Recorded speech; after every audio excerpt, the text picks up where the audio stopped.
佛法里老是提菩提心，但它到底是什么意思啊？各种分类听得我脑袋都打结了。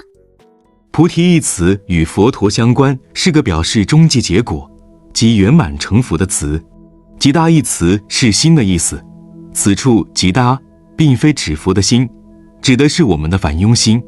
因此菩提心或觉悟心意味着发愿或佛果的心，这是菩提心的字面意思。在此我们是以大乘传统谈论菩提心。如我所说，菩提指圆满佛果，这与声闻缘觉所寻求的解脱有所不同。大乘中菩提心分为两种，世俗菩提心和圣意菩提心。在大家获受菩萨戒时，此菩提心是指世俗菩提心，以一种发愿作为戒律，此戒可以通过如法的仪轨从导师处获受。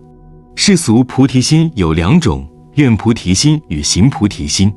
二者之间的差异就像是有想要去菩提迦叶等圣地的愿望，与实际动身前往圣地之间的不同。